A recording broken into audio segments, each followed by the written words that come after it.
Defining prosperity, is that really prosperity or just plain lazy? Exclamation mark. My prosperity partner wrote an article defining prosperity for myself, and now I'm writing the opposing view defining prosperity. Is that really prosperity or just plain lazy? I'll put a link at the end of this article so you can read the first article. In the article she writes, I have learned over the past year that prosperity, like beauty, is in the eye of the beholder. I have a goal of having a $5 million net worth invested with a 10% return that gives me a passive income of $500,000 a year. Someone that I know has a dream of having a net worth exceeding $400 million. Is her goal to have more prosperity than I intend to have? That is a trick question to which the answer is no. Her goal is definitely to have more money than I intend to have, but remember that money does not equate prosperity. Of course, I take massive pride in the fact that I am the someone she knows who has the goal of a net worth exceeding $400 million. The article goes on to say I am not close to my extended family, but my immediate family is my second priority. When my children are happy, healthy and bursting with joy, I know that I am being prosperous. Every day that my husband and I still love and adore each other is another day of prosperous living for me. Some of my friends are like family to me, and their involvement in my life makes me feel prosperous beyond measure. I know that I am loved, and I believe that love is the ultimate treasure. When you are truly loved, you are the richest person on earth. Man, that was a mouthful. So now I ask you, is that truly prosperity or just plain lazy?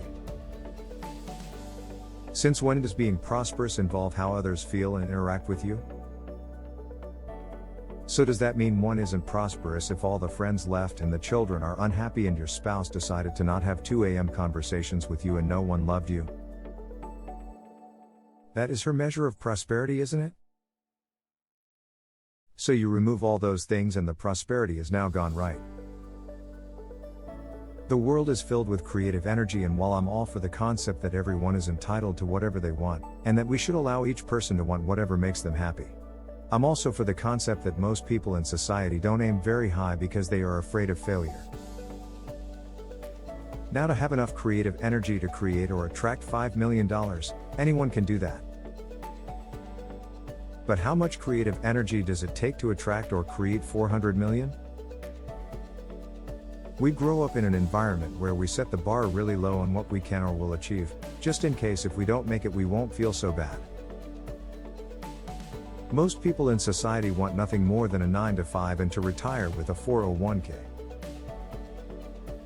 You know, I've been saying for years I want to be on the Forbes 400 richest Americans list, and in all that time that I say this I have never heard anyone say really? Me too. Now could that be that's just way too far up on the tree for most people to reach for, and the apples on the lower branches are easier to get to? Apples on the lower branches are also rotten and touched a lot by a multitude of people not wanting to climb higher.